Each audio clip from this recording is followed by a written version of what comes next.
الحمد لله. بقالنا كتير أوي ما شفناش بعض. ها؟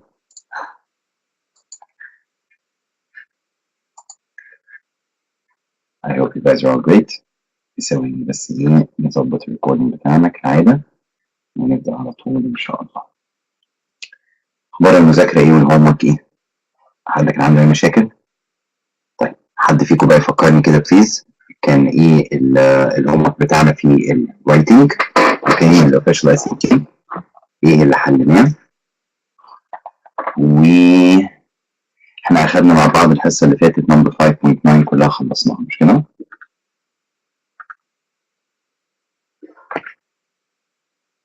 اوكي تمام حلو قوي. طيب وخدنا لغايه سكيل 15 في الرايتنج سكيلز والهوم ورك بتاعنا كان اوفيشال. مين فاكر؟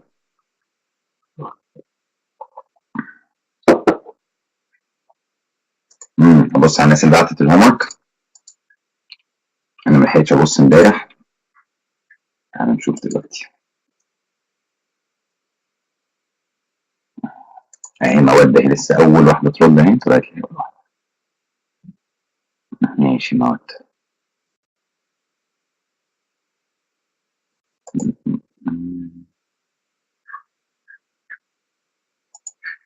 طب مواد انت حله اللي هو 5.9.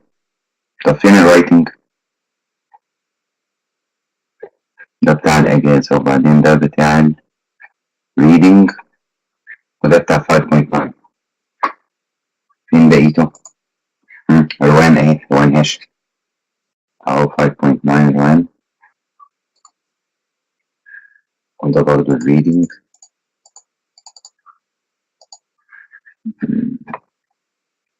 اوكي طيب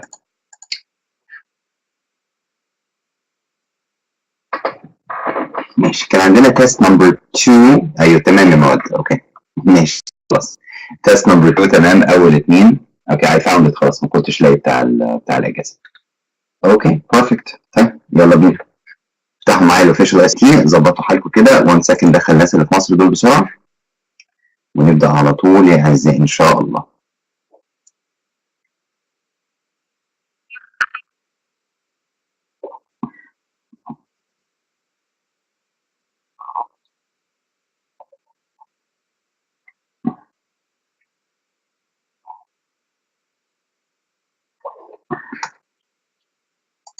شباب انتوا مين منكم جريد 10 في الجروب ده؟ مين جريد 10؟ ياسمين وائل بس. اوكي السلام عليكم. ازيكم يا شباب؟ ازيكم يا سعد؟ عاملين ايه؟ كله تمام؟ الحمد لله. وحشتونا من امبارح. يلا بينا. اوكي دلوقتي النهارده هنعمل ايه؟ عندنا كذا حاجه في الرايتنج. امبارح اخرتكم قوي كنت حرام بتموتوا مني بالليل يعني. النهارده ان شاء الله مش هنأخركم قوي كده فكله يركز معايا. امبارح يعني كان ايه السبب ان انا اخرتكم؟ السبب ان انا عندي حاجات معينه عايز اخلصها قبل ما ندخل في مرحله ليفل 3 ان شاء الله في مارش. فعلشان كده انا مزنوق شويه في الوقت. اوكي فعلشان كده كنت بجري شويه انما ان شاء الله يعني مش هيبقى دايما عندنا الجري الزياده ده. اوكي ازيك يا مستر احمد؟ انا بعت لك الايميل يا مستر احمد شوفه لو سمحت. بعت لك الايميل يا مستر احمد. شكرا. بسم الله الرحمن الرحيم. النهارده يا اعزائي في الرايتنج كورس بتاعنا عندنا باذن الله حاجه مهمه عايزين نعملها. من اهم الحاجات يعني اللي عايزين نعملها النهارده ان شاء الله هي الحل. That's the most important thing we want to do النهارده. احنا في الجروب ده كنا خلصنا مجموعه من السكيلز. كنا خلصنا لغايه سكيل نمبر 15 في الرايتنج سكيلز وكنا عملنا مع بعض حلينا مع بعض حاجات كتيره في الرايتنج وخلصنا مع بعض اخر جزء خالص من الجرامر اللي هو ميستيك نمبر 5.9 sentence practice. النهارده ان شاء الله هنفوكس على الحل بتاعنا. كان عندنا homework official SAT book test number 2 the first two passages اللي هي questions 1 to 22 صح؟ وائل ياسمين روان صح؟ اوكي هنبتدي اول حاجه ان احنا نحل ده مع بعض. اوكي وبعد ما نحله ان شاء الله هنكمل حل باذن الله النهارده. ماشي يعني النهارده هنحل اكتر ما هنفوكس على السكيلز. ماشي، ممكن ناخد شويه سكيلز جديده في الاخر، maybe not maybe next time نخلص بقيه السكيلز اللي فاضلين.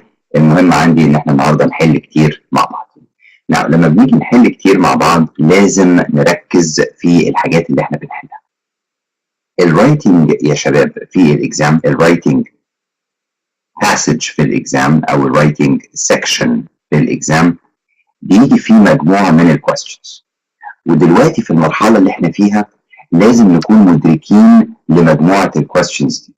لازم نبقى عارفين بالظبط ايه انواع الاسئله اللي هتيجي في كل امتحان او في كل باسج. اللي هنعمله النهارده هنعمل عكس اللي كنا بنعمله قبل كده. مش هنقول والله في اسئله بتيجي على الجرامر واسئله على الفوكاب ونقعد نكتب انواع الاسئله الاول، لا، انا هسيب الصفحه دي فاضيه، واحنا بنحل كل ما هنلاقي نوع معين من الكويستشنز هنيجي هنا ونكتب نوع الكويستشن ده ونعد بيجي لنا كام سؤال من كل نوع، علشان خاطر حضرتك وحضرتك تبقوا عارفين ايه بالظبط اللي بيجي في الاكزام. ودي مهمه جدا جدا. في ناس بتكون ممكن في جريد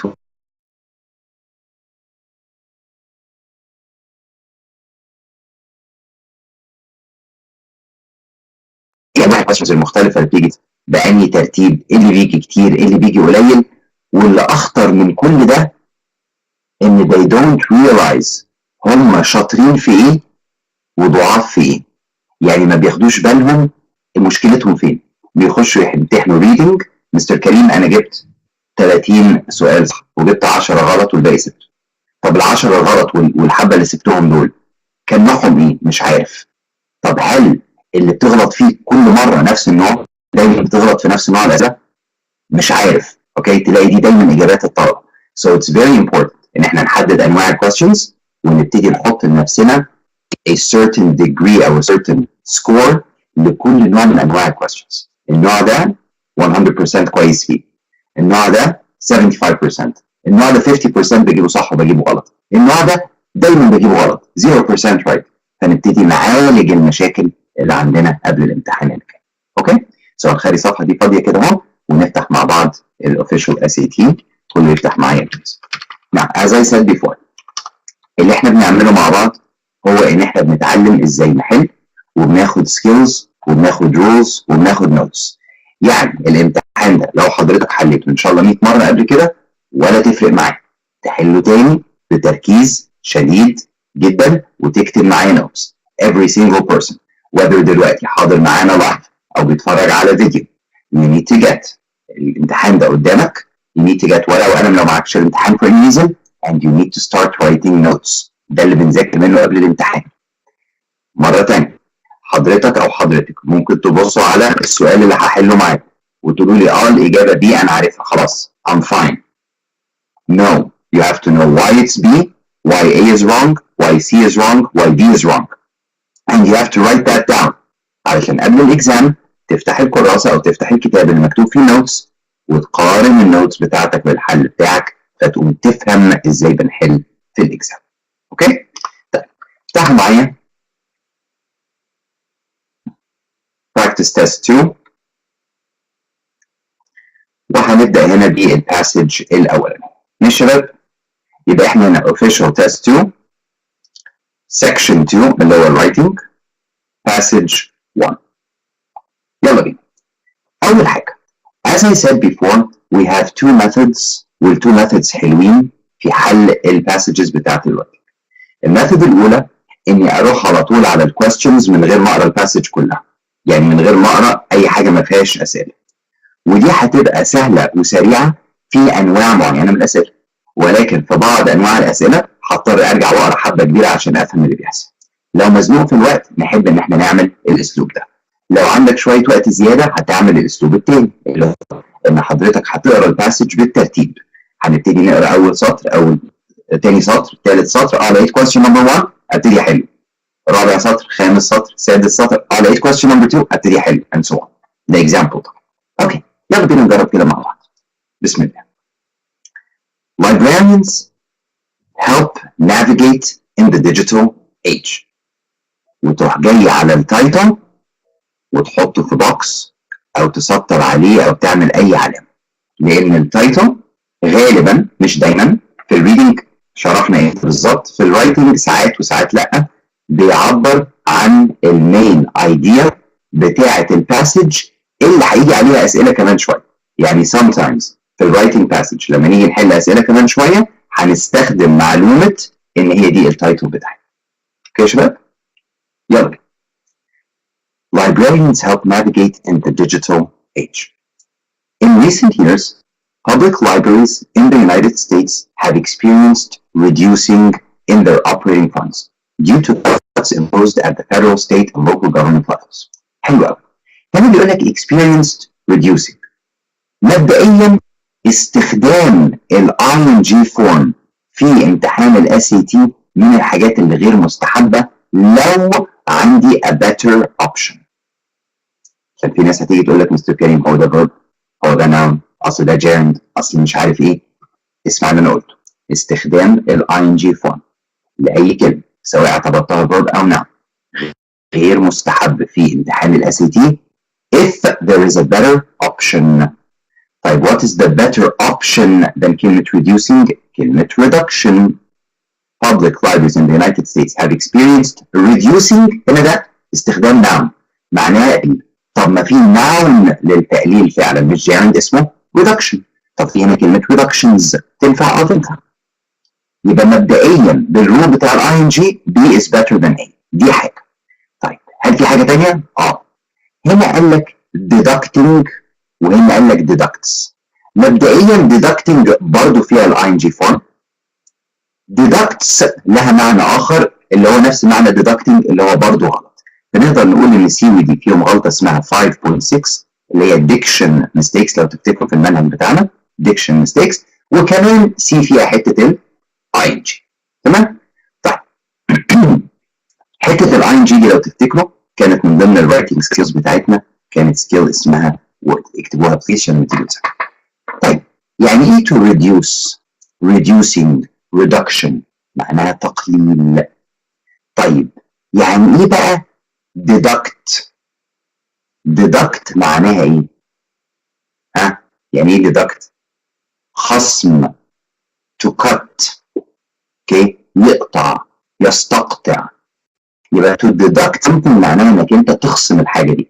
فمثلا انا هدي حضرتك $100 بس ال $100 دول I'm going to deduct منهم $20. هقطع منهم $20 هاخدهم انا واسيب لك ال $80. ده معنى deduct. reduce معناها ان انا هقلل. طيب مستر كريم انت هتديني $100 هتقوم تقللهم تخليهم 80. هي نفس المعنى. حلو قوي. طب احنا هنا بقى بنتكلم عن ايه؟ بنتكلم على $100؟ لا بنتكلم على ايه؟ libraries have experienced حاجه in their funds. يبقى ايه اللي حصل في الفاندز بتاعتهم؟ الفاندز اتخصمت ولا الفاندز اتقللت؟ الفاند هي الفلوس اللي بديها لك اتقللت. طب ايه اللي بيتخصم؟ انا قلت هديك $100 صح؟ هقلل ال 100 يبقوا 80. طيب هخصم ال 100؟ لا هخصم 20 من ال 100. يبقى هنا لو قلت deducting الفاندز معناه ان احنا خصمنا الفاندز كلها، يعني اخذنا كل الفاندز. مش ده المعنى، معناه ان احنا قللنا الفاندز. اوكي؟ سو في فرق في المين. to reduce something بتقللها. to deduct الحاجه اللي تاخدها نفسها هي دي اللي بتبقى deducted. تمام؟ يبقى ال $100 هيحصل لهم reduction يبقوا 80. طيب لو ال 100 دول برضه هيبقوا 80 ايه اللي هيحصل له؟ deduction ال 20. اوكي؟ يبقى we're going to هنا reduce ال 100 يبقوا 80. هنا we're going to deduct ال 20 فيبقوا 80. ففي فرق في المين. reduce تقليل، deduct خصم. انت بتقلل المبلغ الاساسي وبتخصم الحاجه اللي هتاخدها من المبلغ الاساسي. سو فيها فرق في المعنى. بالمناسبه دي بتيجي another word ساعات في diction mistakes مع reduce و deduct وهي كلمه deduce. deduce معناها ايه؟ معناها يستنتج. deduce يعني يستنتج. to deduce something يعني يستنتج الحاجة دي. so ده معنى وده معنى آخر. نصغرها لكم شوية. اوكي يا شباب؟ يبقى that's another. في reduce في deduct وفي deduce.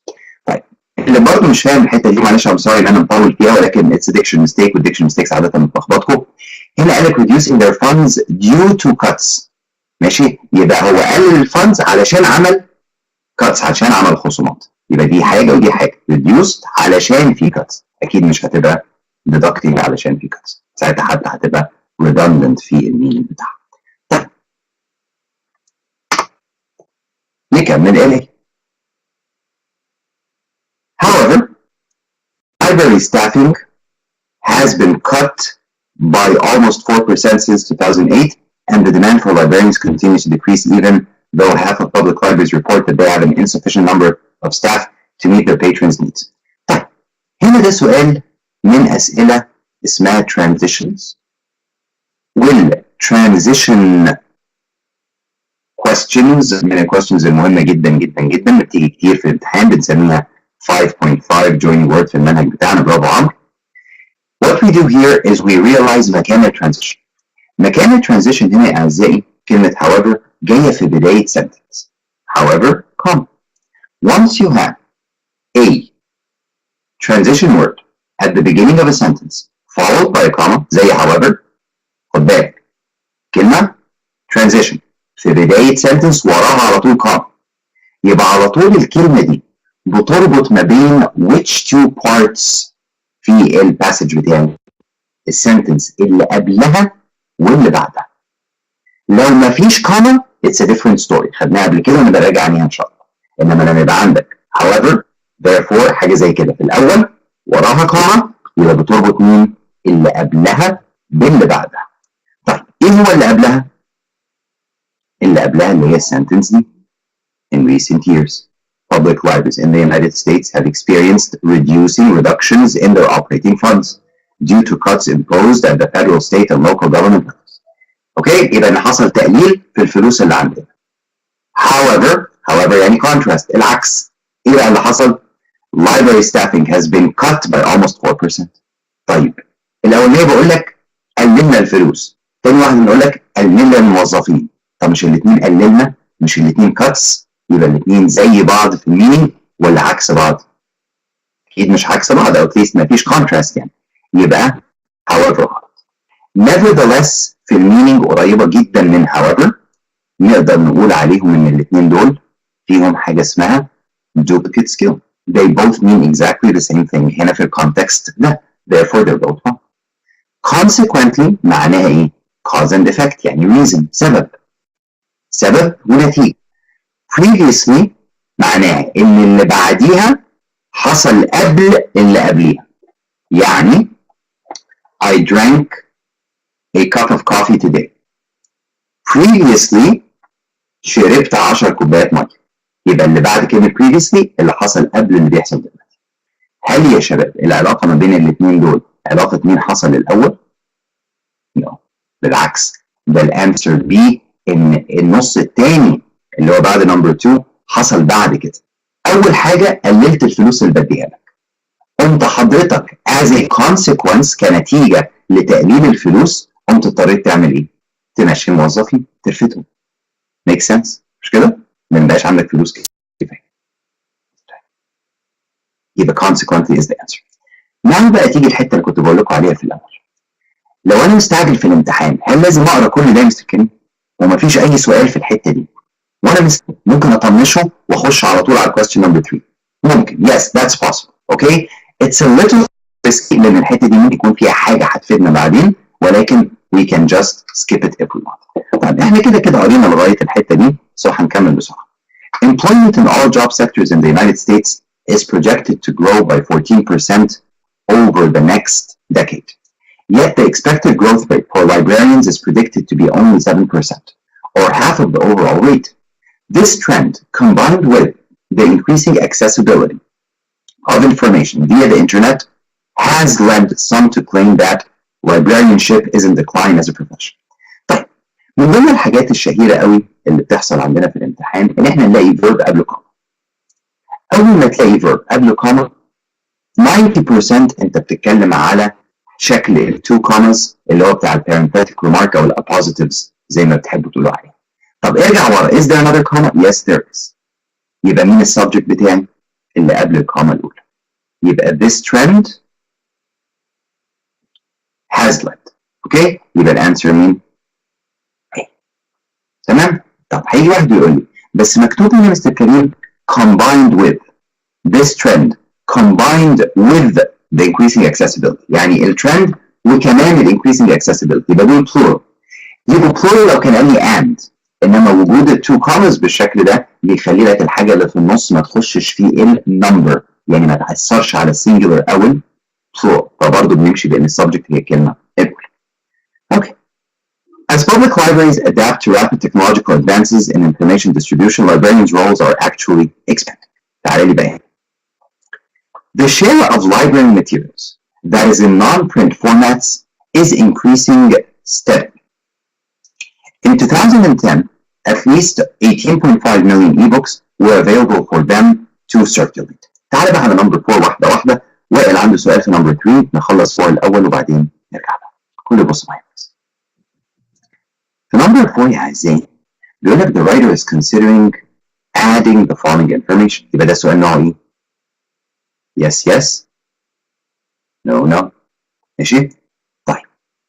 Dash ebooks, audio and video materials, and online journals dash.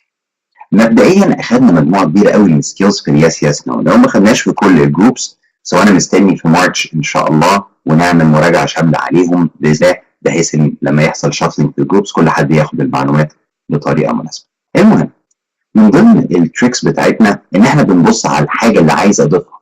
The sentence I want to add. And the first thing I do يا غاده is I ask myself هي السنتنس اللي عايز ازودها دي عباره عن ايه؟ What is it? What does it do؟ هنلاقي هنا يا ندى ان شكل السنتنس ده عباره عن سنتنس ما بينهم ايه؟ ما بين تو داشز. سنتنس ما بين تو داشز. والسنتنس اللي ما بين تو داشز دي بتبقى ايه دايما؟ an example or an explanation or a definition. بتبقى شرح، بتبقى تعريف، او بتبقى example. بصفه عامه يا ملك اي سنتنس هتضيفيها علشان تدي توضيح او تدي example او تدي definition عادة بتكون حلوة والمفروض تتحط، بشرط انها تكون فعلا بتشرح او بتديفاين او بتدي example للحاجة اللي قبل الداش. تمام؟ ف this is the first thing I would do. هاخد البتاعة دي واحطها هنا مكان نمبر 4 واشوف هل الحاجات اللي ما بين التو داشز دول انا عايز ازودهم are they examples او definitions او explanations للحته اللي قبل الداش ولا لا؟ if they are السنتنس دي غالبا لازم تتحط. قال لك the share of library materials that is in non-print formats. يبقى library materials الحاجات اللي موجوده في اللايبرري اللي مش printed non-print، يعني مش ورقه، مش كتب، مش مجلات، امال ايه؟ اي بوكس، الكترونيك بوكس، يعني كتاب على التابلت ولا التليفون ولا بتاع، اوديو، فيديو، اونلاين، كل الحاجات دي مالها نون برنت. يبقى دي اكزامبلز على كلمه موجوده قبل الحته اللي انا عايز اضيف فيها. 99% adding an example is always a good idea، فنقدر نقول ان yes it should be added. خلاص؟ طيب عندنا يعني حاجات تانية، سكيلز تانية كتير. احنا عملنا حوالي 16 سكيل في ليفل 3 في النوع ده من الاسئله بس، انما فور ناو السكيل دي كده كفايه ان احنا نعرف نحل. تعالى بقى نشوف. Yes because it provides specific examples as I said of the materials discussed in the sentence. 100% الانسر A. طب دي بسرعه. Yes because it illustrates the reason for the increase mentioned later in the sentence. دي من الحاجات بقى اللي تقدر تركز فيها شويه لو انت ذكي في الامتحان وتسال نفسك طيب it illustrates the reason. ينفع e-books, audio and video materials and online journals ده يبقى reason؟ No. وعلشان كده I told you ان احنا we need to know what the sentence is actually الفانكشن بتاعها what its function is actually what it's trying to do in the sentence. So what it's trying to do in the sentence هنا انها بتعمل ايه؟ example لانها between two dashes مش بتعمل reason. وبعدين ما ينفعش اقول لك تفاح موز وبطيخ. بقول لك اصل ده الريزن ان كذا، ينفع الريزن يكون nouns كده ملهاش معنى. اوكي، يبقى اكيد دي مش reason انما دي example. طيب سؤال من عمرو بيقول لي why that is followed by is not are. اوكي، عمرو بيتكلم على السنتنس دي. طيب ده سؤال حلو ملوش علاقه بنمبر 4، يعني مش هيفرق معانا في حل نمبر 4، بس كويس ان هو ساله برضه مراجعه. بيقول لك the share of library materials that is. ركز بقى، ال is مين السبجكت بتاعها؟ على طول ال that. لما اقول لك which is او that is او كده، السبجكت بتاع الفيرب هي ال that او ال which او كده على طول. طب ال that لوحدها ولا هي singular ولا هي plural؟ انما ال that بتتكلم دايما عن الحاجه اللي قبلها. غالبا that او which او who بتتكلم عن الحاجه اللي قبلها على طول اللي هي library materials. في الحالة دي المفروض تكون materials that are. However, if I have a preposition قبلها زي mistake 1.1b لو تفتكروا، I need to check the meaning. لما يكون عندي that أو which أو who وعندي preposition I need to check the meaning. هي إيه الحاجة اللي in non-print؟ الماتيريالز كلها ولا الشير of الماتيريالز؟ يعني حبة الماتيريالز، حبة من الماتيريالز. يبقى مين السبجكت؟ the share. يبقى the share is. لأن مش كل الماتيريالز اللي في اللايبرري نون برنت، ده جزء منهم هو اللي نون برنت، يبقى الجزء اللي هو الشير هو ده اللي is. That's why it's in. طيب نمبر 3 يا شباب، نوع الكويستشن كان ايه اصلا ما كتبناش، ده يعتبر سؤال جرامر عادي، والفكره فيه كلها في الفيربس. نقدر نقول ان فيها التريك بتاعت 1.1b subject verb agreement مع ان طلعت صح. طيب سؤال بتاع وائل اظن كان why isn't the answer D؟ يعني هنا has. اوكي، ليه ما اقولش which has؟ which has يا وائل هتعمل لي المشكله اللي خدناها الحصه اللي فاتت اللي هي sentence fragments. اتفقنا ان لما يكون عندي هو او that او which لازم يكون عندي كام subject؟ 2.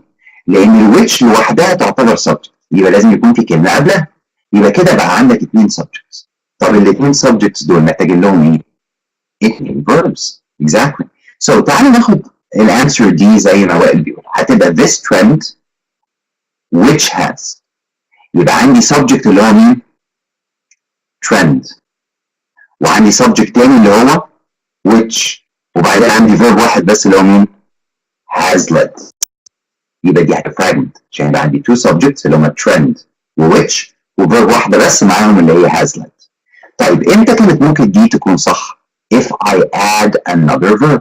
يعني sentence تقول ايه مثلا مستر كريم؟ تقول this trend which has led some to claim that librarianship is in decline as a profession is كذا.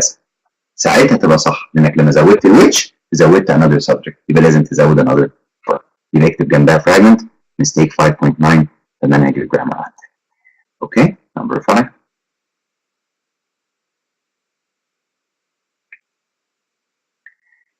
Okay, قلنا ان the tag is increasing steadily. In 2010, at least 18.5 million ebooks were available for them to circulate.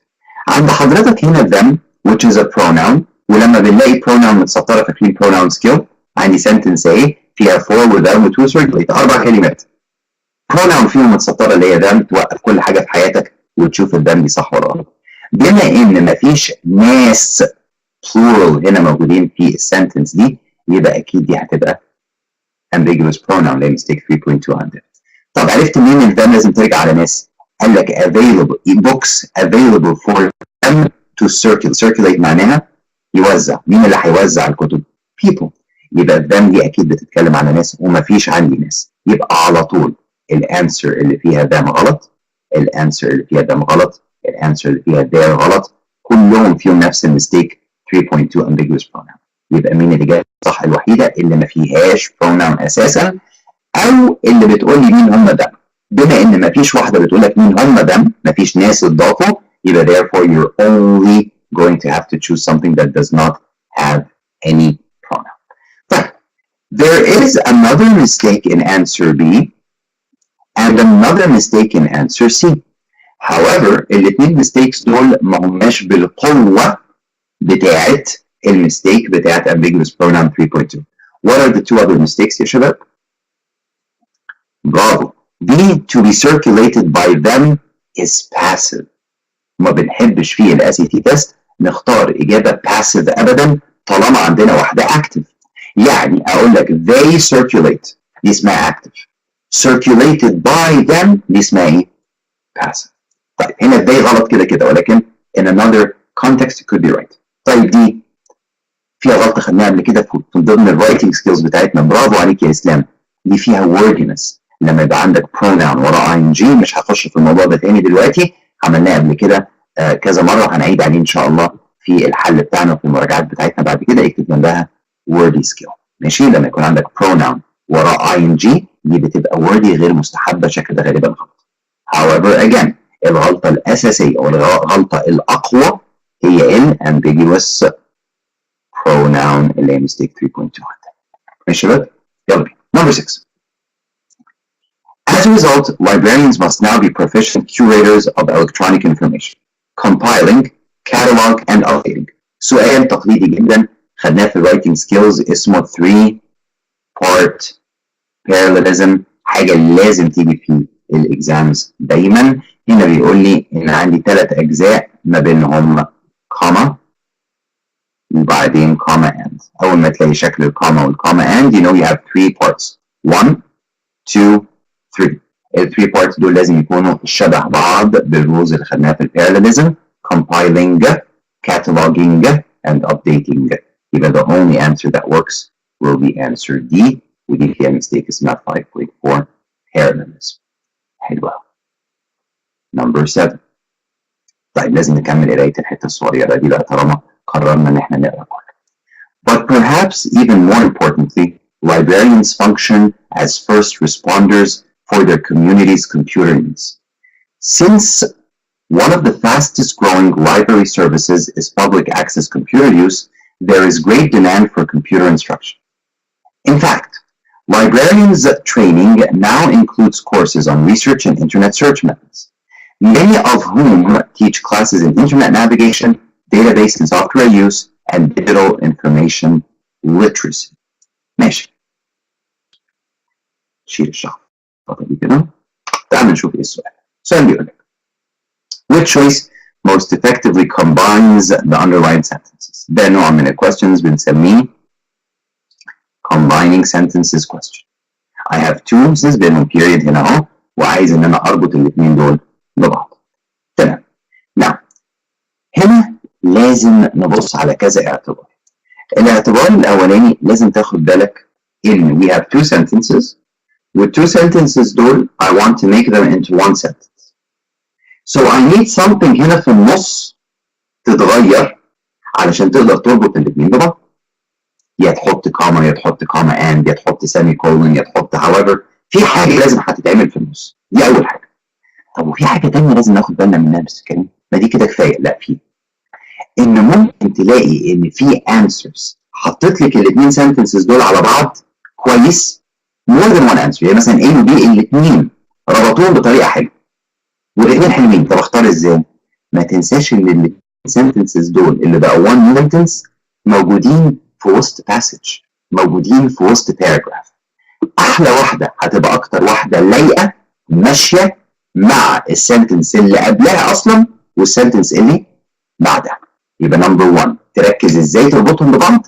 نمبر 2 تركز السنتنس الجديده اللي انت اخترعتها دي مكانها دلوقتي مناسب اكتر. which one is مناسب اكتر this one ولا that one بناء على اللي قبلها واللي بعدها. اوكي. والسؤال ده من الاسئله الصعبه شويه لانه طويل شويه. طيب اول حاجه هنبص على ايه. اوكي. وهنا doesn't really يعني make sense اني ابص على السنتنس الاصليه لان ايه ما هياش اعاده. مش بيقول لك no change. لا حاطط لي سنتنس جديده ف I just better go and read A على طول. In fact, librarians training now includes courses on research and internet search methods. semicolon. حلو قوي. لما يكون عندي semicolon الرول بتاعنا ان لازم اللي قبله واللي بعده يكونوا ايه؟ complete sentences. طيب اللي قبله complete واللي بعده many librarians teach classes in internet navigation, database, software use مش عارف ايه. اوكي. complete برضه. وهنا تيجي يا شباب واحده من الرولز الشهيره بتاعتنا. الرول الشهيره بتقول it's not over till the fat lady sings. فاكرين الرول ده؟ قلت لكم قبل كده ولا لا؟ طيب that's an American expression. يقول لك it's not over till the fat lady sings. يعني التعبير ده بيتقال اصلا على ماتشات الكوره. لما في ماتش كوره جيم اي نوع من انواع الكوره يعني بيقول لك ما تستعجلش وتقول ان الفريق ده هو اللي كسب، لان الماتش ما بيخلصش والنتيجه ما بتتعرفش اكيد till the fat lady sings. ايه موضوع fat lady sings ده؟ في مباريات النهائي في اي نوع من انواع الالعاب الرياضيه، الفائز اللي بياخد الكاس او بياخد الميدال او كده بيتعمل له حفله. بعد ما مش بيعملوا حفله بيوزعوا الجوائز ويدوا الكاس وكده. لازم في الجوائز دي في امريكا يجيبوا حد يغني النشيد الوطني بتاع امريكا، من جزء من الاحتفال يعني. عاده اللي بتغني النشيد الوطني دي بتبقى واحده صوتها قوي جدا، وعاده الواحده اللي صوتها قوي جدا دي بتبقى مليانه شويه. اوكي، فبيقولوا عليها it's not over till the fat lady sings. يعني الماتش ما بيخلصش غير لما الليدي دي تطلع وتغني بصوت عالي، ساعتها خلاص عرفنا مين اللي كسب. اللي هي بالعربي الماتش ما بيخلصش غير لما ايه؟ الحكم يصفر. اوكي، طالما لسه فاضل 10 ثواني في الماتش ما خلصش، الحكم لسه ما صفرش، يمكن يدخل جون، يمكن يحصل حاجه، صح؟ ده المعنى. طيب ايه بقى علاقه ده بالرايتنج عندنا او الريدنج؟ بيقول لك اوعى تتسرع وتقرر اذا كان an answer choice او a sentence صح او غلط لغايه لما تشوف النقطه البيريود، لغايه لما تخلص السنتنس للاخر. فمثلا يا زينه انا لما جيت قريت ايه قلت بعد السيري فولوينج complete sentence many librarians teach classes. خلاص مفيش مشكله. لا، you have to stop here عند البيريود. طب ركز بقى، لما قريت لغايه البيريود خدت بالي ان في غلطه اللي هي ايه؟ many librarians teach classes taught by them. هما بيتيتشوا classes taught by them. ايوه باسف كل حاجه، بس دي فيها ايه؟ redundancy، فيها تكرار، والتكرار ده على طول غلط، يبقى ايه؟ اكيد غلط، فيها redundancy. طيب نعم، هل الredundancy يا شباب بتتكرر؟ عاده يس. يعني لو في اجابه فيها redundancy هتلاقي اجابتين او ثلاثه كمان فيهم redundancy. انما بما ان ده سؤال بتاع combining sentences يمكن ما تجيش تاني، انما لو كان سؤال عادي redundancy بتتكرر. B.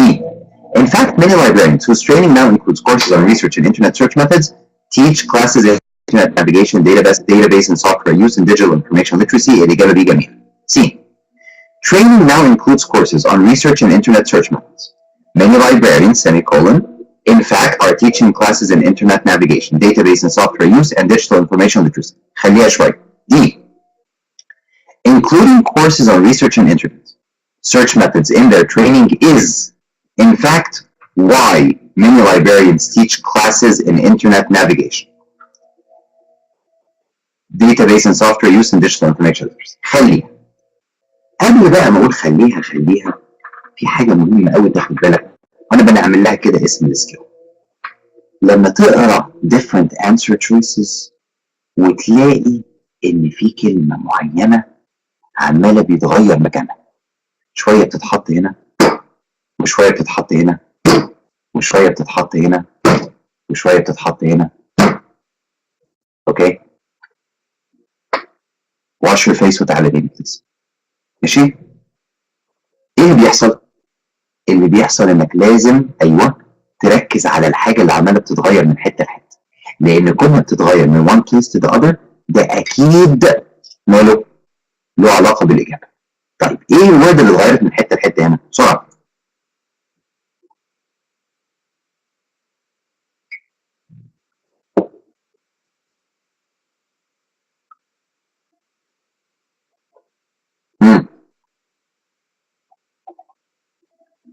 اوكي، مواد جابتها. طبعا حضراتكم كتير منكم دلوقتي بيدور على اي كلمه، على اي حاجه بتتغير وخلاص. لا، ما هو مش اي حاجه، انا عايز حاجه مهمه اللي هي غالبا هتبقى ايه؟ transition joining word because however in fact. يبقى الكلمه المهمه هنا هي كلمه ايه؟ in fact. بص in fact in fact اوكي. now تيجي بقى على التريك اللي انا قلت عليها من شويه، علاقه السنتنس الجديده اللي انت هتعملها باللي قبلها. طب A و B الاثنين السنتنس بدات بان فاكت، يبقى نقدر نقول لهم similar answer choices. طب هل كانت لازم تبتدي بان فاكت؟ تعال نبص كده. قال لك السيرش على الانترنت، دي كانت الحته اللي قبل دي، is one of the fastest growing library services public access computer. There is great demand for computer instruction. In fact تأكيد ايه اللي حصل بقى؟ اللايبراريانز بياخدوا courses في الانترنت search methods والنافيجيشن والسوفت وير والكمبيوترز. يبقى الان فاكت لازم تكون موجوده فين؟ في بدايه السنتنس. يبقى سي ودي غلط علشان ما فيهمش ان فاكت في الاول، يبقى the answer is B، والسؤال ده صعب شويه.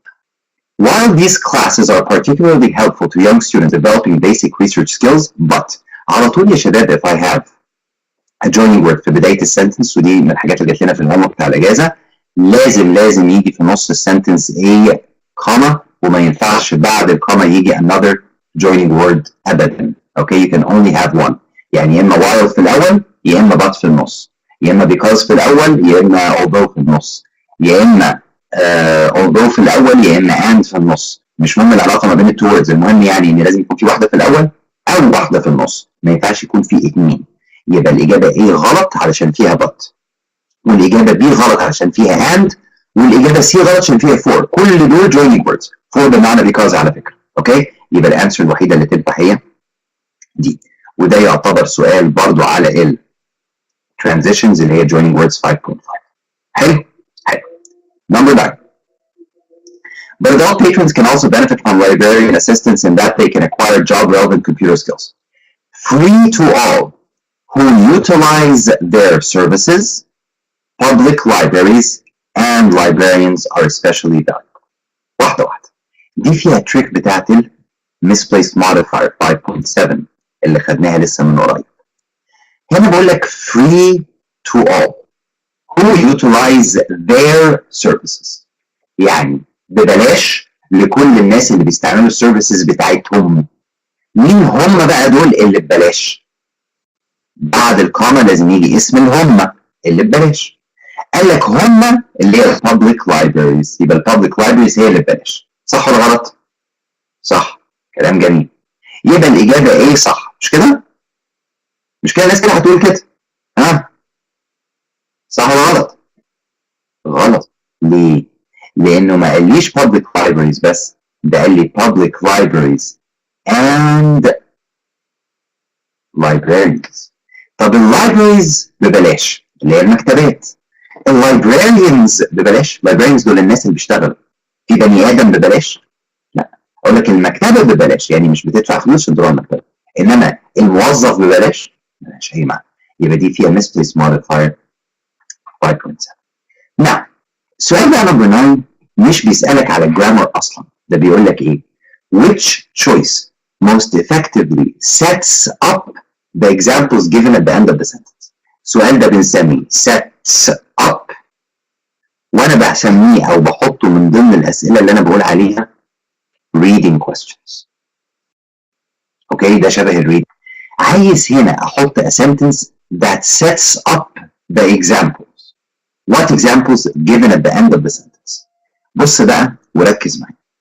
The number one trap، اهم فخ الطالب بيقع فيه في الامتحان في النوع ده من الاسئله، هو انه بيحل السؤال ده بسرعه، بيحله من غير ما يقرا السؤال كويس، بيحله على انه سؤال جرامر. ما هوش سؤال جرامر اساسي، وما ينفعش يتحل بالاجابات بس. You need to read the question very carefully. ركز بقى في الكويستشن. بقول لك انا عايز اختار واحده من الانسرز دول تتحط هنا مكان نمبر 9 اللي هي الاندرلاين. That most effectively sets up. يعني sets up يعني بتintroduce. اوكي، بتset up، بتحضر ايه؟ الاكزامبلز اللي موجوده في نهايه السنتنس. طيب يبقى لازم نرجع هنا نمبر 9 ونقرا الاكزامبلز اللي في نهايه السنتنس. فين بقى الاكزامبلز؟ تعالوا نبص. Public libraries and librarians are especially valuable because they offer free resources that may be difficult to find elsewhere, such as يبقى ايه الاكزامبل؟ ايه بقى الاكزامبل؟ help with online job searches as well as resume and job material development. تقوم حضرتك بشوية ذكاء وبشوية تيبس كده انت متعلمتها النهاردة تحل السؤال الصعب ده صح في الامتحان. ازاي؟ I want a sentence that sets up بتintroduce examples. طيب أول حاجة أعملها إيه؟ ألاقي examples. مين هم examples؟ أهم job searches as well as resume and job material development. كلمة job اهي موجودة قبلها اهي online job searches. ماشي؟ طيب تسأل نفسك بقى لو انت مستعجل في الاكزام وعايز تحل بسرعة وكويس، هو ايه الحاجة الكومن ما بين الاكزامبلز دي؟ ايه الكلمة اللي common؟ job. job searches as well as resume اللي هو السي في اللي بتقدمه تروح تشتغل and job material development يبقى كلها لها علاقة بالايه؟ بالجوبز. يبقى السنتنس الإجابة الصحيحة اللي أنا هحطها لازم تبقى حاجة لها علاقة بالجوب بالجوبز. يعني جوب شغل. أي واحدة من دول لها علاقة بالشغل؟ لا. بسرعة. B. During periods of economic recession. يبقى الانسر الصح جبناه على طول using موضوع الاكزامبلز. During periods of economic recession يعني لما يكون عندك اوقات فيها recession تراجع مشاكل اقتصاديه economic recession مشاكل اقتصاديه تراجع اقتصادي يعني ما فيش شغل في البلد الناس مش لاقيه تشتغل ما فيش فلوس ساعتها اللايبرز بتبقى مهمه عشان بتساعد الناس تلاقي شغل يبقى الانسر كده. طيب سي بقول لك although their value cannot be measured اوكي دي هنا برضه هتبقى تريك ليه؟ لان بقول لك ركز معايا بليز although their value cannot be measured يبقى دي فيها misplaced modifier برضه. طب مين اللي الفاليو بتاعه cannot be measured؟ بعد الكوما قال لك libraries and librarians. ينفع اقول ان اللايبريز واللايبراريانز ما اقدرش اقيس حاجه اقدر ان انا اضمهم الاثنين مع بعض؟ اللايبرري ده مكان، اللايبراريان ده بني ادم، اقدر اقول لك اني ما اقدرش اقيس مستواهم، ما اقدرش اعمل لهم حاجه they're not the same عشان يتقالوا مع بعض. طيب دي قال لك free services libraries provide. طب راح جاي بعد كده قال لك ايه؟ free resources في اللايبريز يبقى دي فيها ايه؟ نوع من الريدندنسي وملهاش علاقه بالجوبز اللي موجوده في الاكزامبلز. Number 10. An overwhelming number of public libraries also report that they provide help with electronic government resources related to income taxes, law troubles, and retirement programs. هنا على طول عندي ايه يا شباب؟ 3-part parallelism. Income taxes, comma, law troubles, comma, and retirement programs. طيب ركز بقى. Noun taxes. Income adjective بيوصف التاكسز. Programs اللي مش متسطرة noun. Retirement adjective بيوصف نوع البروجرامز. Troubles في النص noun. Law noun برضه. يبقى law دي noun. وtroubles دي noun. إنما income تعتبر adjective هنا بتوصف نوع التاكسز اللي هي noun. وprograms هنا noun. و-retirement تعتبر adjective بتوصف الnoun. هي في حد ذاتها noun ولكن هنا it's acting as an adjective. طيب مين الادجكتيف بتاع law؟ law ولا legal؟ legal. يبقى الانسر B على طول.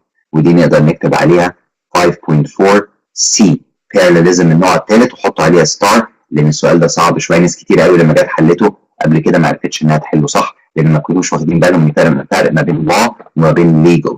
law يعني قانون legal يعني قانوني علشان يكونوا parallel لازم يكونوا زي بعض. السؤال الأخير نمبر 11 وبعدين هناخد شورت بريك بيقول لي إن شاء الله in sum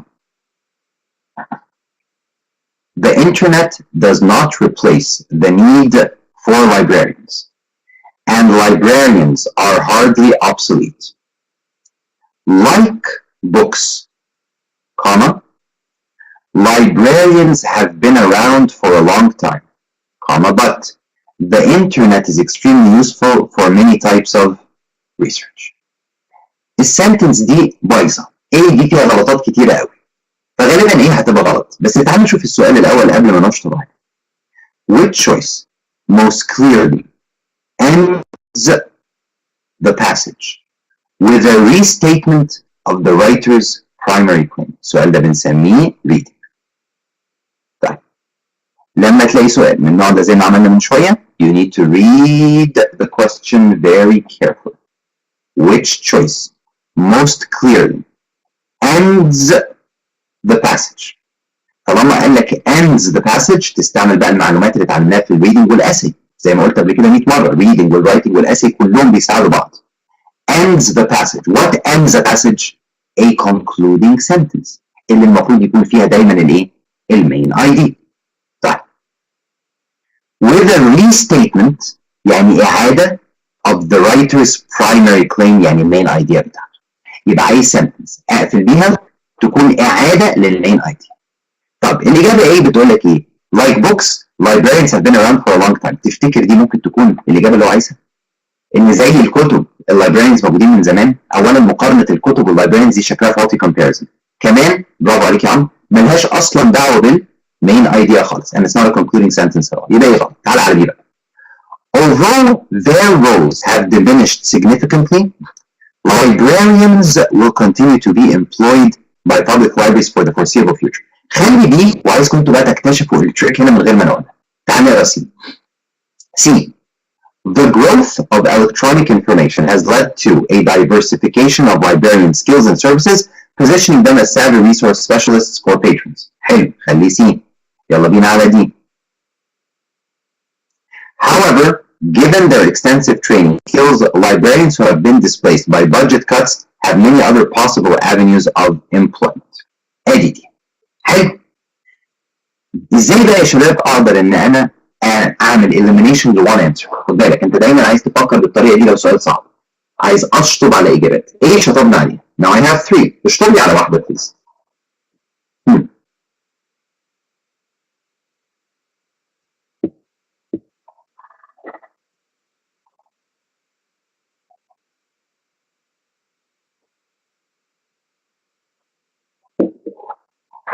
اوكي يلا ناخد بقى votes.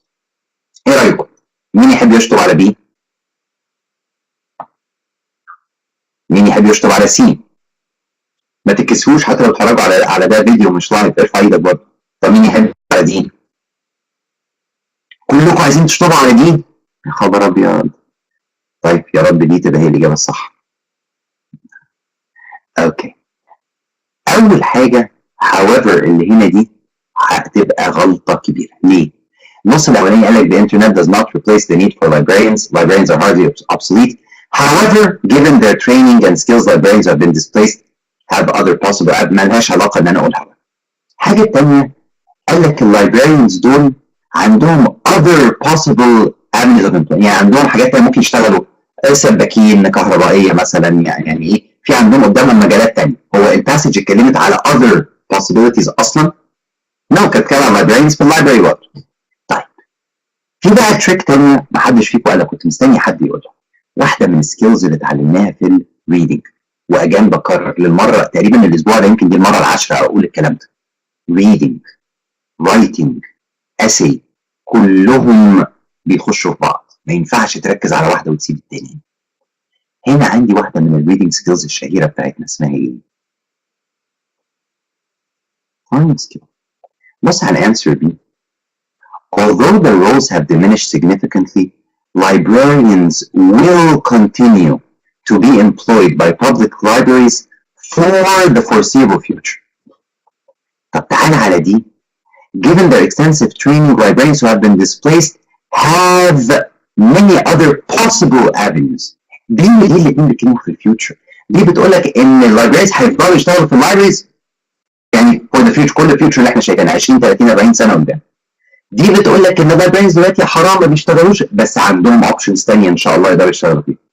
هي الباسج كانت بتتكلم على ايه اللي هيحصل في الفيوتشر ولا ايه اللي بيحصل دلوقتي؟ يبقى اقدر اقول الانسر سي. The growth of electronic information has led to a diversification هي دي of librarians skills and services. يعني بدل ما اللايبراريانز كانوا بيعملوا حاجه واحده زمان دلوقتي بقى بيعملوا حاجات كتيره اللي هي ايه؟ الجوب سيرش والكورسز بتاعت الانترنت والجوب ماتيريال ديفلوبمنت والريزوميز والحاجات اللي احنا قريناها دي كلها. ماشي؟ طيب answer B بسرعه عشان الناس اللي كانت عايزه B. Although their roles have diminished significantly, librarians will continue to be employed by public libraries for the foreseeable future. دي نقدر نقول ان فيها نوع من الكونتراديكشن حتى، لان بدايه الباسج كانت بتتكلم على ان اللايبراريانز اترفدوا من اللايبرز. اوكي؟ فاضطروا ان هم يتعلموا حاجات جديده عشان يعرفوا ان هم يشتغلوا في اللايبرز بعد كده، مش ان هم هيكملوا يبقوا في اللايبرز كده كده، لا دول اترفدوا الاول. طيب ممكن نعمل حاجه سريعه قوي لو انا مستعجل في الاكزام. ايه هي؟ اوعى تنسى اللي احنا قلنا عليه. المين ايديا في التايتل. طب ايه المين ايديا هنا؟ librarians digital age، يعني librarians و digital age computers electronics، مش كده؟ طيب تعالوا نبص تاني كده على الاجابات. الاجابه سي اللي انا اخترتها فيها كلمه ايه؟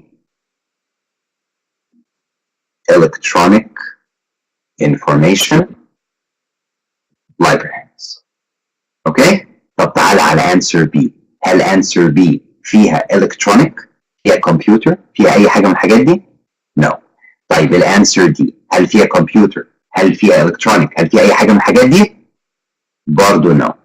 طيب الانسر ايه؟ كان فيها انترنت بس كانت غلط لاسباب اخرى.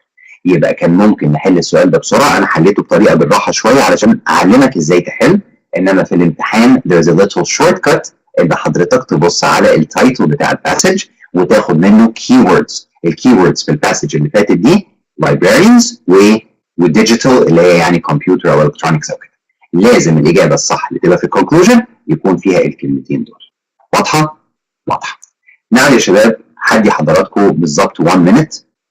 عايزكم تطلعوا الكراسه بتاعتكم او ورقه وقلم كده اهو وتكتبوا ال 11 questions اللي احنا حليناهم النهارده كان انواعهم ايه؟ وهساعدكم. مثلا كان عندنا واحده yes yes no no question. كام واحده؟ 1 question. اوكي؟ طيب كان عندنا اسئله اللي بنقول عليهم reading. كان في كام واحده reading؟ اكتب لي هنا. طب الجرامر كان في كام واحد؟ طب الجرامر questions دول كان انواعهم ايه؟ and so on. vocabulary كان في ولا لا؟ وكده. ماشي؟ هديك 1 minute كل واحد يكتب دي بخط ايده بسرعه وبعدين هنكمل مع بعض ان شاء الله. 1 minute وبكم ان شاء الله.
اوكي يلا بينا يا شباب.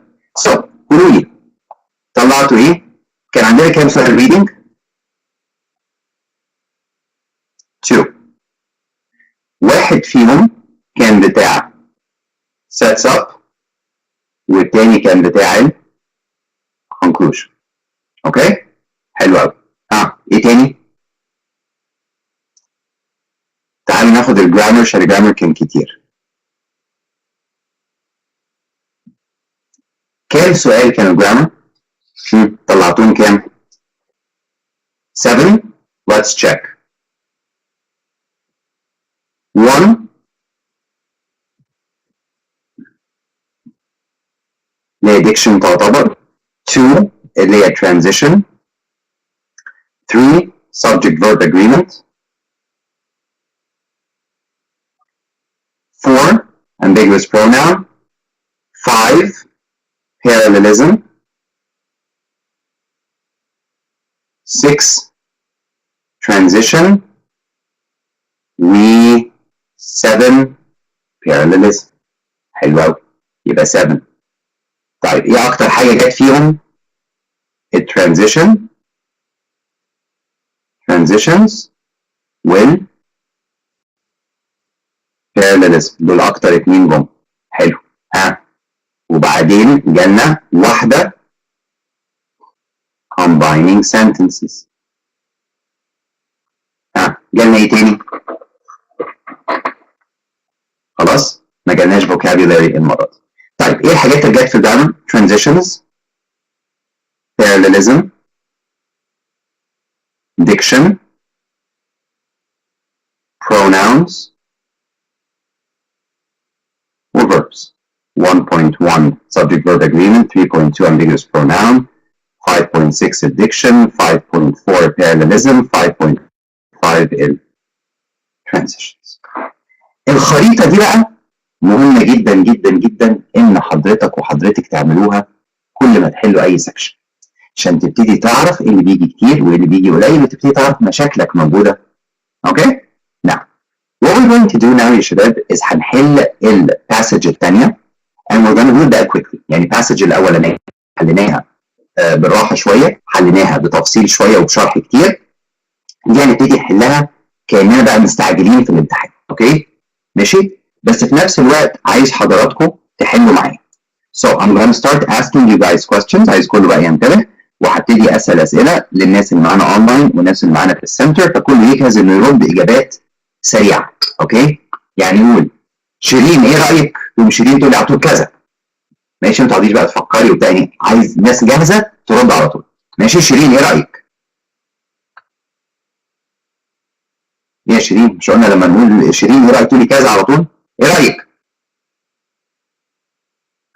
طيب ماشي برافو عليك. انا لسه اصلا كنت سالت السؤال بس انت ايه بداتي تحلي ودي حاجه كويسه. يلا بينا محمد، يلا روان، يلا مروه، عمرو، شادي، everybody come on. Official SAT test number 2 section 2 writing passage 2. Okay يلا بينا. Tiny exhibit big impact. The first time I visited the Art Institute of Chicago, I expected to be impressed by its famous large paintings. On one hand, I couldn't wait to view painter George Seurat's 10-foot wide Sunday afternoon on the island of LeBron Jet in full size. اوكي؟ طيب on one hand ده سؤال ايه؟ يا شيرين نوعه ايه؟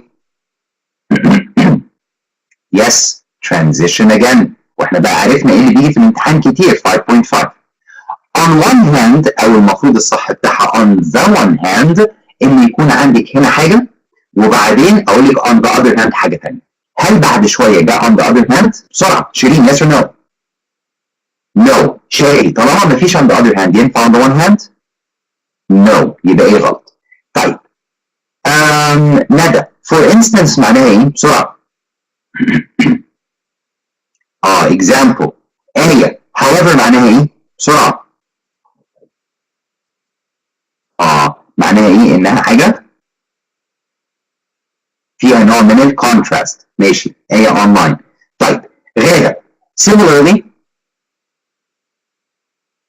معناها ان الاثنين زي بعض. حلو قوي. تعالى بقى نبص. The first one I visited I expected to be impressed by its famous art painting. حاجة I couldn't wait to view البتاعة دي. For instance يعني for example ما كنتش قادر استنى اللوحة دي بالذات. ممكن قوي. برافو عمرو فرج. For instance example لازم يكون فيها حاجة general وبعد الحاجة general دي في حاجة specific. الجنرال هو large paintings والspecific هي painting دي بالذات a Sunday afternoon. يبقى على طول الإجابة B. However حاجتين عكس بعض that's not true. Similarly مفيش هنا حاجتين زي بعض so B is the best answer. Number 13 I couldn't wait to view painter comma George Seurat's comma. painter وجورج ايه العلاقة ما بينهم يا غادة؟ painter حلو قوي يعني جورج ده اسم painter يعني painter يا جنى تعتبر ايه؟ ايه؟ تايتل مش كده؟ طيب ما بين اسم البني ادم والتايتل بتاعه بنحط كوما؟ يعني بنقول مثلا دكتور كوما فلان مستر كوما فلان ولا بنقول على طول الاثنين لازم في بعض؟ يبقى ما ينفعش painter كوما جورج دي ابدا. يبقى ايه غلط وبي كمان غلط. اوكي؟ طيب تعال على سي ودي.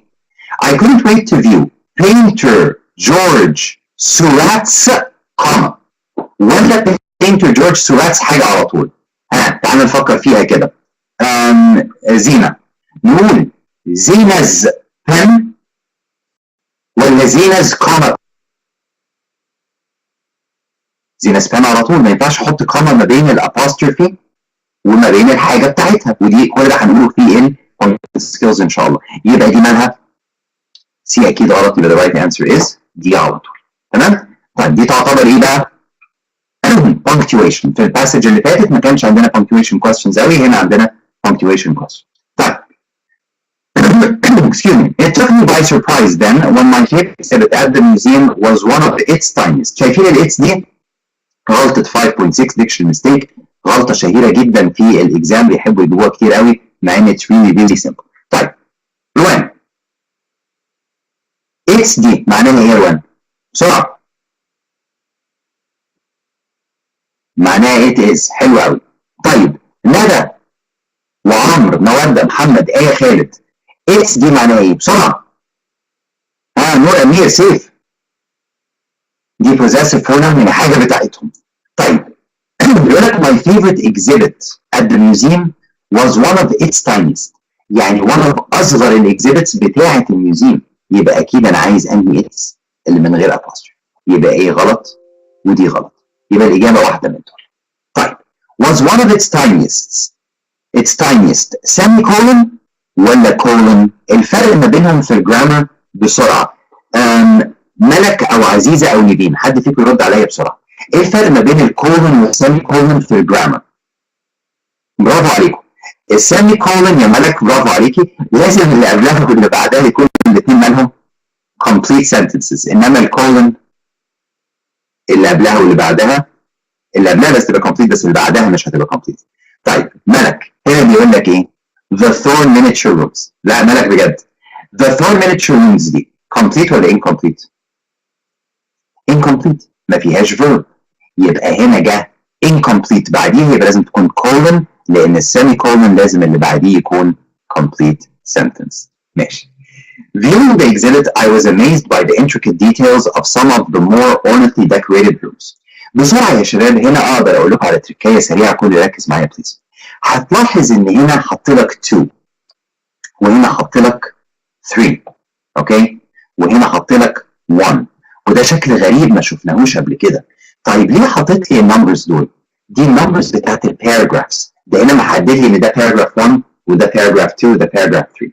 طالما حط لك ارقام للباراجرافز دي يبقى في سؤال هيجي كمان شويه يقول لك الحاجه دي المفروض تتحط في باراجراف 1 ولا باراجراف 2 ولا قبله باراجراف 1 ولا باراجراف 2. هيحصل نوع من الترتيب في موضوع الباراجرافز. يبقى لما نقرا كل باراجراف منهم تو سيف تايم ناخد بالنا من حاجه واحده بس، المين ايديا بتاعت كل باراجراف. فور ناو منى خليكي معايا بليز.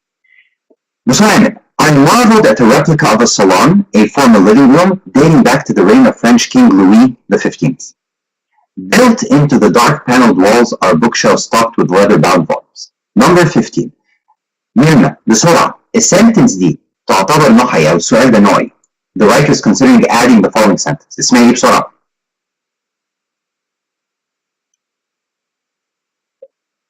Yes, no question. طيب إيه بقى السنتنس اللي عايز أزودها؟ كله يركز بليز. Some scholars argue that the excesses of King Louis XV's reign contributed significantly to the conditions that resulted in the French Revolution. هنا السنتنس دي عايز ازودها. قبل ما تزودها تعال نشوف المعلومات اللي فيها. هل هي example؟ لا. وقلنا لو example أو definition أو explanation دي بتبقى حاجة حلوة. Some scholars دول ناس، ولما يكون في ناس تعلم عليهم. argue that the excess King Louis XV ده ناس برضه علم عليهم. contributed significantly to the conditions that result in the French Revolution ده حدث تاريخي تعلم عليه برضه. طب ليه؟ علشان تشوف هل الحاجات دي لها معنى انها تتحط هنا مكان نمبر 15؟ طب تعال نبص. Viewing the exhibit, I was amazed by the intricate details of some of the more ornately decorated rooms. بس مستر كريم من شويه قال لنا على تركيا، وعلى فكره دي واحده من yes no skills، ركزوا.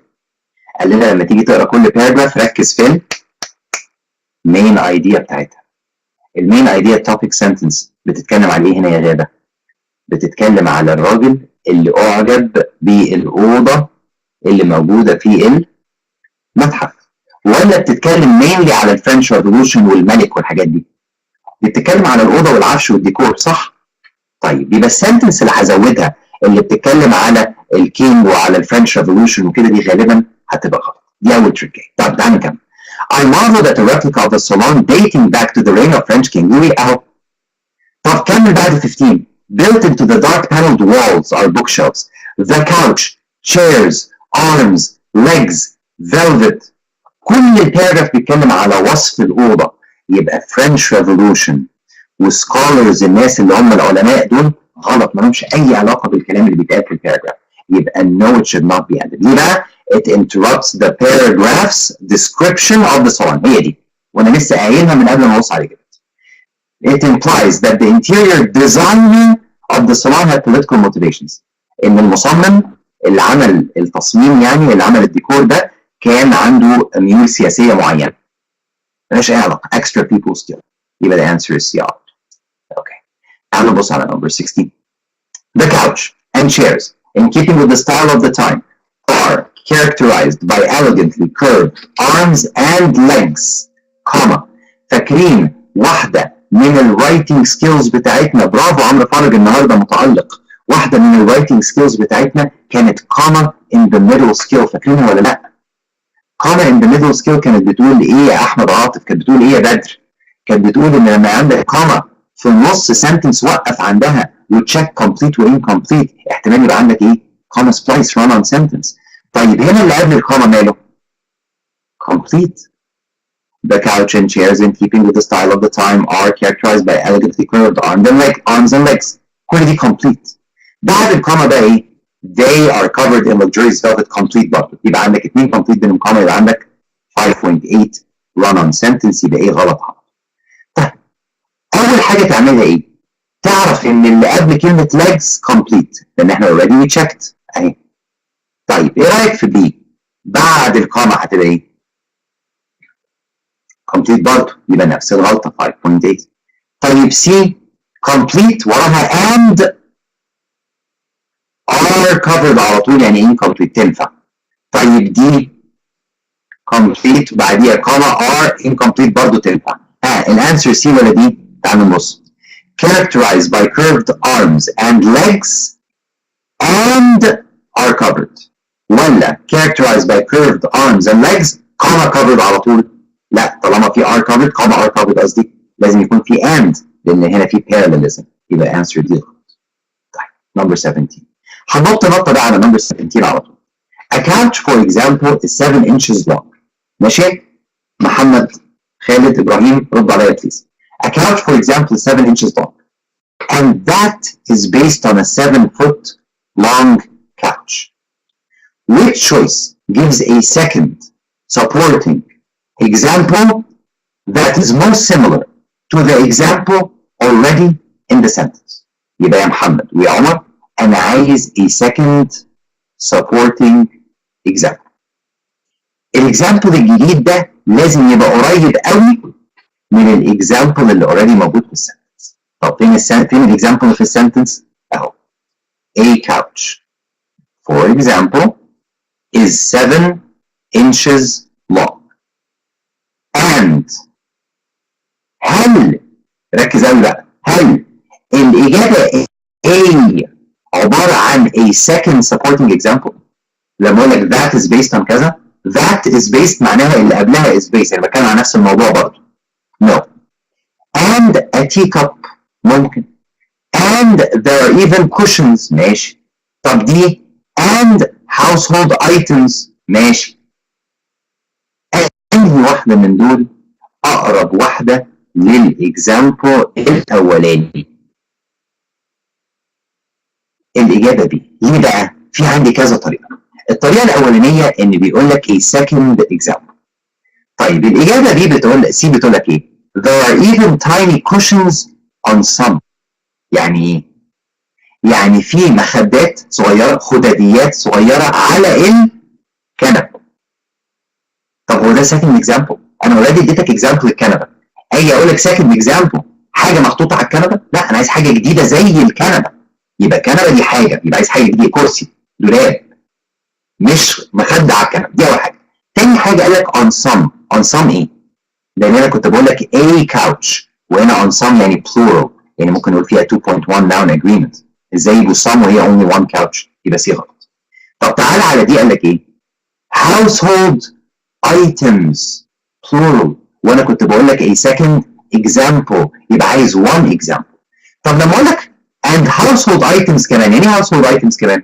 يعني في شويه حاجات ثانيه. هو ده سكند اكزامبل قريب للاكزامبل الاولاني؟ لما اقول لك انا النهارده على فكره شفت غاده وشويه حاجات ثانيه، هل دي زي دي؟ صح، سكند اكزامبل. شفت غاده ومين وجنى، يبقى كده صح، شفت 2 بني ادمين زي بعض، 2 بنات ماشي. يبقى الانسر بي a teacup. طيب التركايه هنا ملك من فضلك، التركايه هنا كانت ان الكنبه 7 inches، يعني كنبه قد كده، كنبه صغيره قوي. طيب تي كاب يعني فنجان كورتر اوف يعني فنجان صغير قوي قد كده. فده اللي سيمولر فيهم، ان الاثنين عباره عن حاجات معموله بحجم صغير قوي، ولكن احنا حليناها بطريقه. ده يعتبر سؤال بتاع ريدنج. في شويه حاجات ممكن تبقى جرامر في النص او كده تساعدنا، ولكن هو مينلي بتاع ده reading. Each room represents a distinctive style of European, American, or Asian interior design from the 13th to 20th centuries. ركز. The playroom rooms are more sparsely furnished. Which choice most effectively combines the sentences at the underlined portion؟ يبقى لازم يا أعزائي نقرا البتاع كلها على بعض. كله ركز معايا بليز. ماشي؟ عمرو، شادي، شيرين، روان، ركزوا بليز. The playroom rooms are more sparsely furnished. Their architectural features, furnishings, and decorations are just as true. عايز ان انا اربطهم ببعض. طب تعالى على ايه؟ The playroom rooms are more sparsely furnished by their features. Furnished يعني مفروشين. مفروشين by الفيتشرز، الاشكال والعفش والديكوريشنز. ينفع اقول لك مفروشين بالعفش؟ مفروشين بالديكوريشنز؟ لا، مفروشين by الناس اللي عملوه، يبقى ما تنفعش. طب دي The playroom rooms are more sparsely furnished, but their features, furnishings and decorations are just as true. الإجابة B من غير ما تفهم أي حاجة. ممكن أديك هنا تركية صغيرة تساعدك في الامتحان لو أنت مش فاهم معنى السنتنس، لأن السنتنس دي معناها غريب شوية، أوكي؟ ركزوا معايا بليز. النص الأولاني بيقول لك إيه؟ الرولز الجديدة دي are more حاجة. أنا مش عارف يعني إيه special version. there are more حاجة. ولكن just as true. يبقى أنا هنا قلت لك إن هم more. ورحت هنا قايل لك إن هم just as يعني زي. طيب لما أقول لك more وبعدين أقول لك إنها زي، يبقى دول حاجتين زي بعض نفس المعنى ولا هنا عكس بعض؟ عكس بعض. مش كده؟ يعني أقول لك مثلا إيه؟ نيفين أشطر بكتير من أحمد. وبعد شوية أقول لك إن الاثنين درجاتهم زي بعض. لازم أحط إيه in between؟ but لا أشطر منه بكتير ولكن درجاتهم زي بعض. فاهمين إزاي؟ شباب البروجكت. أوكي؟ طيب ماشي. يبقى الأنسر أكيد دي ما فيهاش البط، وانا محتاج البط اللي فيها joining word لان انا فهمت المعنى. هنا فيها whereas. طب تعالى نبص. The playrooms are more sparsely furnished. Whereas architectural features, furnishings and decorations are just as true. هنا دي فيها غلطة meaning. ممكن حد يقول ليه يا مروة هنا في غلطة meaning في دي؟ Why is B better في meaning even though in the but و whereas ليهم نفس المعنى؟ يعني but whereas بيدوني نفس المعنى. أحمد السيد، أحمد عاطف، بدر، محمد، إبراهيم، جنى. but whereas زي بعض. why is D أوحش meaning than B؟ بسرعة. علشان ال there. في answer B بيقول لك their architectural features furnishings are just as true. الفيتشرز بتاعتهم هم مين دول؟ الأوض اللي احنا بنتكلم عليه. أما الإجابة دي مش واضح هو بيتكلم على إيه؟ إيه هي الحاجة